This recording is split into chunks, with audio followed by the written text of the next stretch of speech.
नमस्कार, आप देख रहे हैं न्यूज एक्सटेंशन।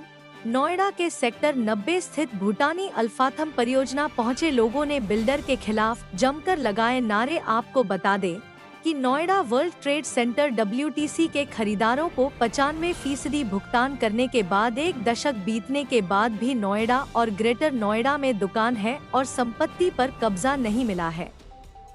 रविवार को खरीदारों ने सेक्टर 90 स्थित भूटानी अल्फाथम परियोजना के बाहर प्रदर्शन किया। खरीदारों का आरोप है कि बुकिंग के 95% पैसा दे चुके हैं, फिर भी बिल्डर ने परियोजना पूरी नहीं की और दुकानों का निर्माण नहीं किया। इनमें से अधिकतर खरीदार ऐसे हैं जिन्होंने करीब 14 साल पहले दुकान और प्रॉपर्टी की बुकिंग की थी। WTC की नोएडा, ग्रेटर नोएडा समेत NCR में कई परियोजनाएं हैं।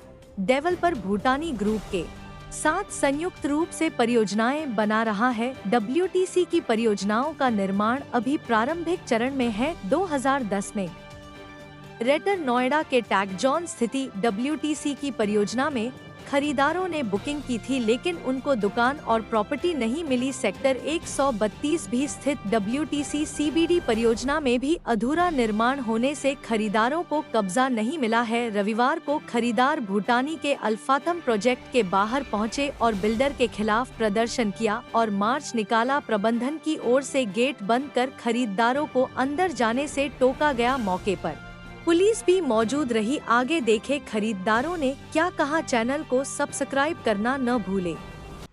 नमस्कार, हमारे साथ हैं विपुल चंद गुप्ता जी, WTC नोएडा आशीष भूटानी स्कैम विक्टिम फोरम के जो कि सदस्य हैं। हम आपको ऐसे एक स्कैम से आगाह करना चाहते हैं, बताना चाहते हैं, जो कि world trade centre Noida WTC आशीष भल्ला के नाम से एक प्रोजेक्ट है नोएडा में, जो कि आज के सबसे बड़ा स्कैम का एक गवाह है, जहां पर 20,000 बायर के लगभग 5,000 करोड़ रुपए फंसे हुए हैं। और जो वहां के इन्वेस्टर हैं, जो बायर हैं, खरीदार हैं, वो दर दर की ठोकरें खा रहे हैं और जमीन पर धरना प्रदर्शन कर रहे हैं।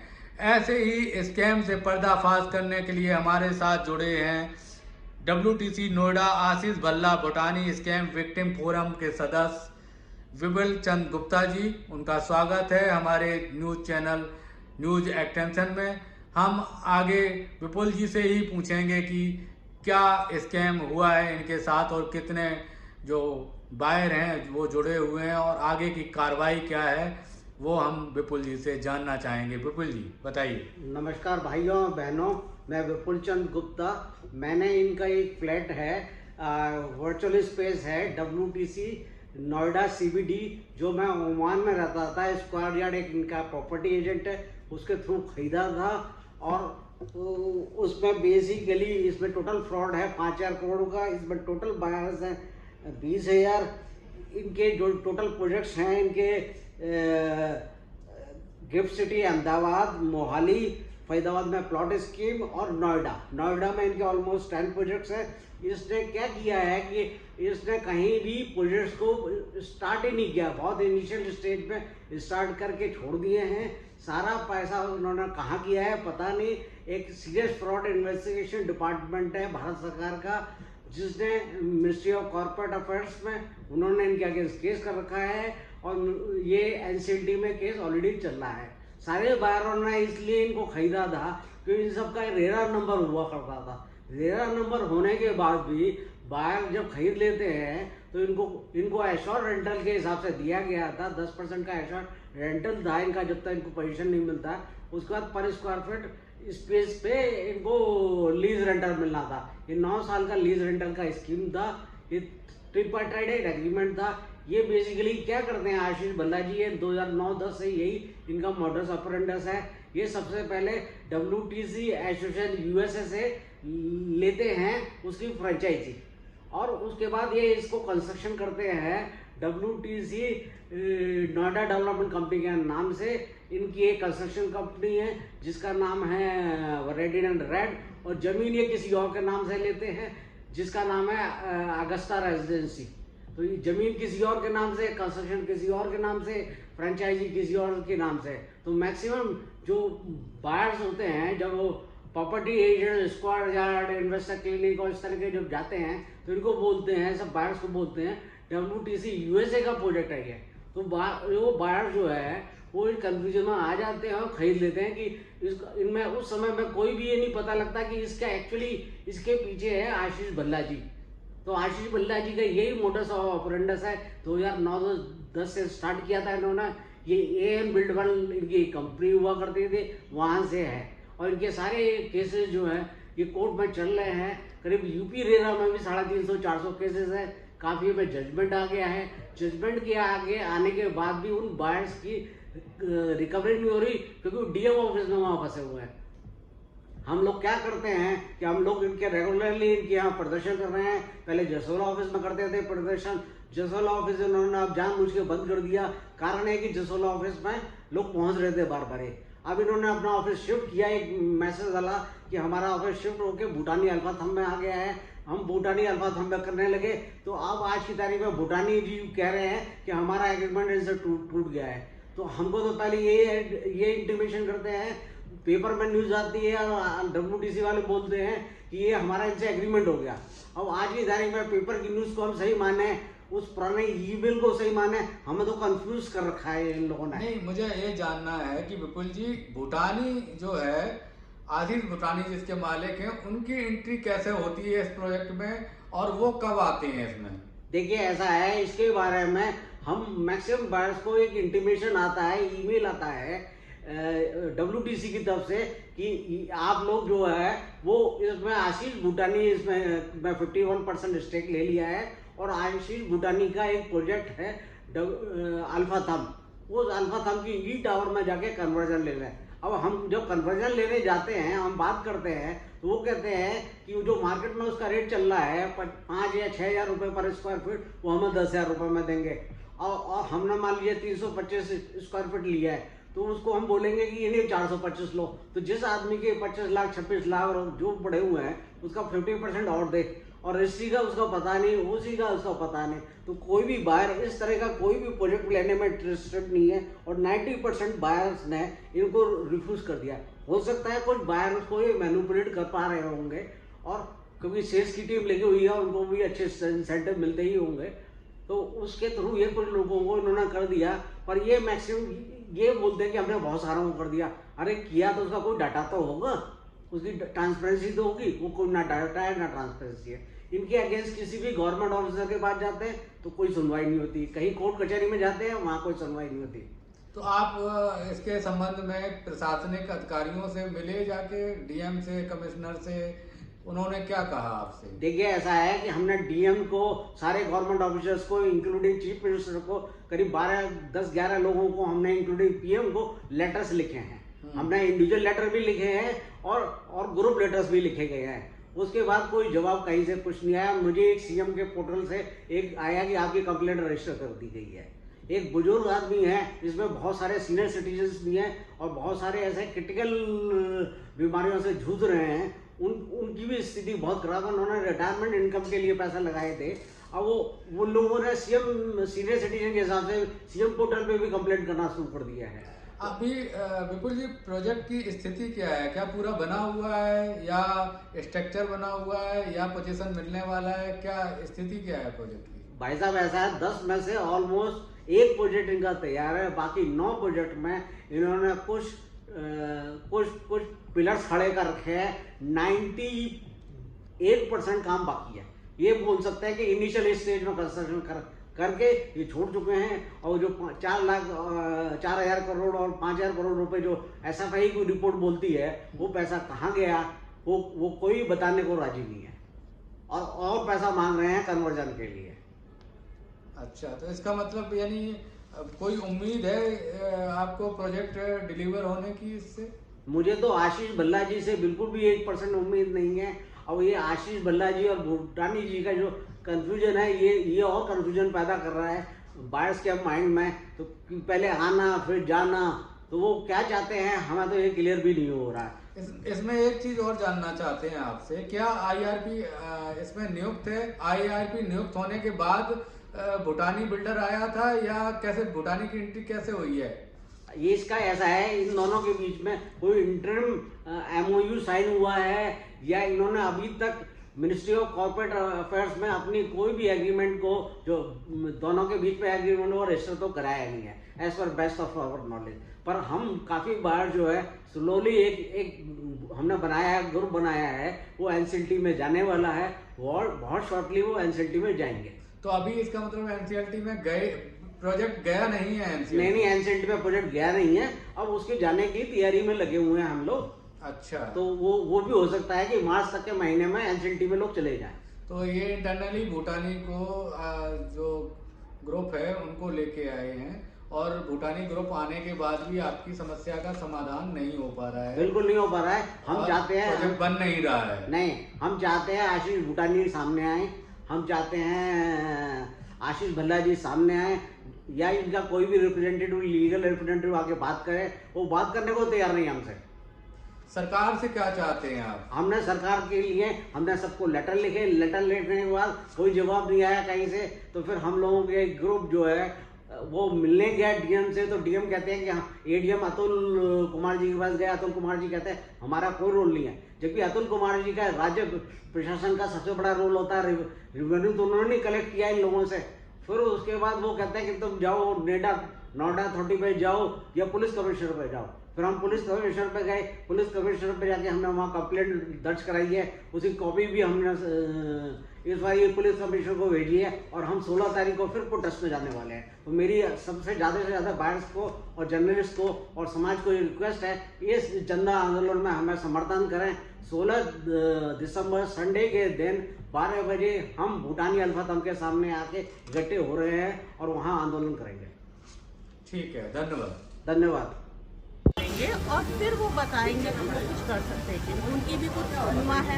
तो हम एक्सपेक्ट करते हैं जो ऊपर के अधिकारी हैं, जो आईएएस है, आईपीएस है, जो सीएम है, जो सीएम के साहब को सारी जानकारी देते हैं, वहाँ तक हमारी बात जाए कि इस केस के ऊपर नज़र डालिए। आशीष भल्ला साहब को छोटे आदमी नहीं है, बहुत पैसा उनका, हम सबका पैसा उन्होंने अपने पास रखा। तो पैसे की बहुत पावर है इंडिया में, और अगर कोई जस्टिस लेट होता है तो वो डिनाई होता है। आज हम मांग रहे हैं, आप 6 महीने बाद हमसे बात करेंगे तो ऐसे कुछ समय निकलता जाएगा। रेरा में सबने कंप्लेंट कर दी है, सब जगह हमने अपनी कंप्लेंट डाल दी। वी एक्सपेक्ट कि अब जो अधिकारी हैं वो इस पे कोई लोग, और सभी लोगों को बहुत बहुत धन्यवाद कि आए। ये हम जनता की जो आवाज़ है और जो फ्लड बायर्स की सपोर्ट की आवाज़ है, जो बुजुर्ग लोग हैं, बेसिकली सीनियर सिटीजन्स हैं, लेडीज़ हैं। मैं ओमान में था, तब मैंने इसको परचेज किया था। उस समय मैं ये सोच के लिया था कि मुझे रिटायरमेंट के बाद 20,000 रुपये मिलते रहेंगे मंथली। ये मैक्सिमम सीनियर सिटीजन्स का ये आंदोलन है। सीनियर सिटीजन्स के वो सफर हैं, जिसमें देख लीजिए कितने सारे सीनियर सिटीजन्स हैं। कुछ लोग तो 78 सुपर सीनियर लगातार देखिए, मतलब देखिए राजश्री मैडम आ गई हैं हमारे साथ और उनके आंखों में आंसू है। मैडम, ये आंसू क्या कहते हैं? सर, मेरा 40 दिन का बच्चा था जिसको लेके मैं जाती थी ऑफिस, और ये पैसा कमा के मैंने इसको दिया था कि चलो मेरा बच्चा इतना बड़ा होगा कुछ हो जाएगा, और ये हमें आज भी हम दर्द की ठोकरें खा रहे हैं। 22 अक्टूबर को मेरा बच्चा हुआ था और 5 दिसंबर से मैं उसको भरी ठंड में ऑफिस लेके जाती हूँ। मेरा ऑफिस में 3rd फ्लोर पे है, सोचिए उधर कितनी ठंड होती है। दिल्ली से मैं आती हूँ हर हफ्ते इधर, कितने धक्के खाएंगे हम। इस तरह देखिए, ये धक्के परेशान मत होइए, पर इस तरीके से शांति व्यवस्था भंग मत कीजिए। यही कहना है ना, आप सभी लोग पढ़े लिखे लोग हैं, लाखों का पैसा डूब गया। मैम हम साथ हैं, थोड़ी देर शांत हो जाइए। अगर आपकी कोई समस्या है तो आप मुझे प्रॉब्लम बता दीजिए। मैडम, हम लोग पुलिस कमिश्नर ऑफिस में गए थे, पुलिस कमिश्नर ऑफिस से जीती यादव जी से मिले थे। उन्होंने आपके थाने में भेजी, हम लोग थाने भी आ रहे हैं यहाँ से। ठीक है, सारे लोग सारे एक भाई यहाँ पे हमारा हाँ, शांति व्यवस्था बनाए रखिए। जी मैडम, बताइए ना, 2 हम थाने में आ रहे हैं साथ बिल्कुल साथ है ना। आप सोचिए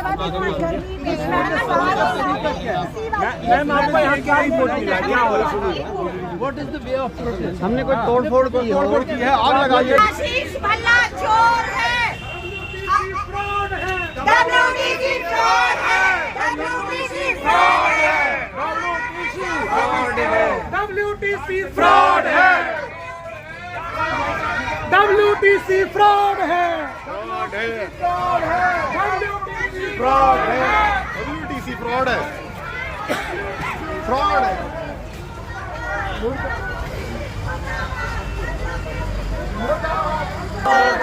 आशीष भल्ला चलो धीमे धीमे तेज नहीं। अच्छा एक काम करिएगा, आशीष भल्ला चोर है, आशीष भल्ला चोर है, हमारा पैसा वापस करो, हमारा पैसा वापस करो। आशीष भल्ला चोर है, गली गली में चोर है, आशीष भल्ला चोर है, गली गली में चोर है, आशीष भल्ला चोर है। मेरा सवाल ये है कि मैं गवर्नमेंट में, प्राइवेट में, एक विदेश में सब जगह मैंने काम किया है। मैं आप रिटायर्ड आदमी हूँ, मैं जनसेवा में लगा हूँ, मेरी पिताजी का भी वही था, जनसेवा में लगे हुए हैं। आप लोगों को पहले के लिए धन्यवाद देती हूँ। आप लोग अपने इम्पोर्टेंट काम छोड़ के हमारे साथ इकट्ठे हुए। देखिए जब तक हम लोग घरों से नहीं निकलेंगे तो आशीष भल्ला हमारे घर में पैसे देने नहीं आएगा। और भी भारी संख्या में अगर ज्यादा से ज्यादा लोग पहुँचे, मेरी आप लोगों से यही सिफारिश है। जब तक हम नहीं निकलेंगे हमारा पैसा नहीं मिलेगा। हमें अपना पैसा वापस चाहिए हर हालत में, क्योंकि हमारी बहुत ही खून पसीने की कमाई है। हम नहीं छोड़ेंगे अपना पैसा, हम अपना पैसा लेके रहेंगे। जब भी जैसा सिस्टर हैं आ रही है, एक राजश्री मैडम है, ये हमारे आंदोलन की पिलर है। राजश्री मैडम से भी लीजिए बाइट। हाँ, राजश्री मैडम भी लगातार मेरे साथ सुर्खियों में बनी रहती हैं, उनसे लगातार मैं डिस्कस करता रहता हूँ। डिबेट के लिए मैंने कई बार इनवाइट किया मैम, और आज SHO साहब से बहुत सारी अच्छी बातचीत हुई है। क्या आप लोगों को कोई ढांढस मिला है? सर अभी तो देखिए मैं कुछ भी नहीं कह सकती। मैं ये नहीं कहूँगी झूठा झूठा कि SHO साहब हमारी मदद कर रहे हैं। हाँ ये है कि उन्होंने एक कदम बढ़ाया है तो थोड़ी सी एक उम्मीद जागी है कि हाँ शायद हमें हमारी प्रॉब्लम का सोल्यूशन मिल जाएगा।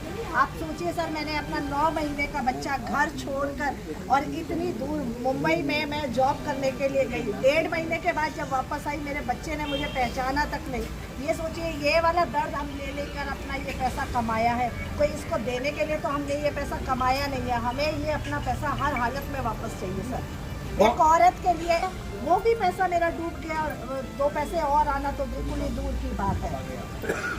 इस तरह से देखिए, अब मैं आपसे कहूँगी कि आप ज़्यादा से ज़्यादा संख्या में इकट्ठे होइए और अपने घरों से निकलिए, तभी WTC आशीष भल्ला घोटाले अपना नींद से जागेंगे। जो हमारे पैसों पर आराम की नींद सो रहे हैं उनकी नींद उड़ाने के लिए ये सबसे जरूरी है कि हम सब लोग इकट्ठे हो, अपनी आवाज को सरकार तक पहुंचाए।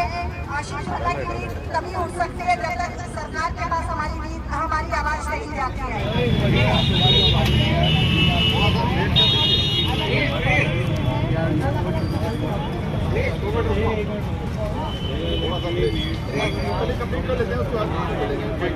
अभी कोई भी मीडिया अपने इंडिविजुअल बाइट लेना बंद कर दे, क्योंकि अभी हमारा मेन ग्रुप का है। हमारे मेन ग्रुप में 8 लोग हैं।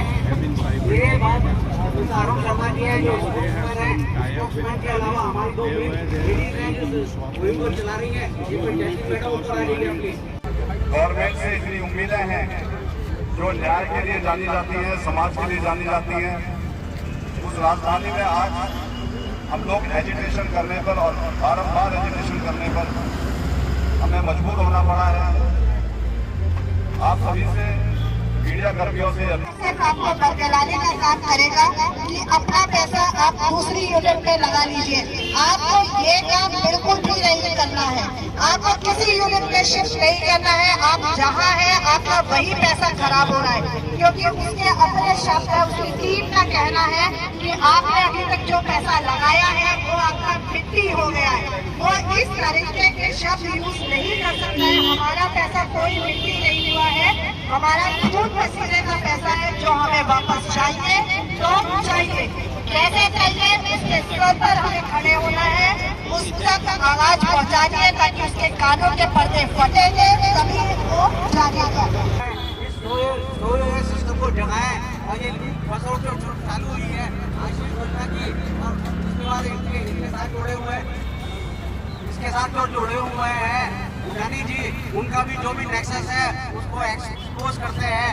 बेसिकली क्या है, आशीष बंदा जी 2009 से कर रहे हैं। इनकी कंपनी का नाम है वरेंडेटर रैक। ये वरेंडेटर रैक में इन्होंने क्या किया है, WTC USA से इन्होंने फ्रेंचाइजी ली है। फ्रेंचाइजी लेने के बाद इन्होंने ये प्रोजेक्ट किया है कि मार्केटिंग के एजेंटों में स्क्वाड यार्ड इन्वेस्टर के लिए बहुत सारे लोगों ने इस तरह से प्रोजेक्ट किया।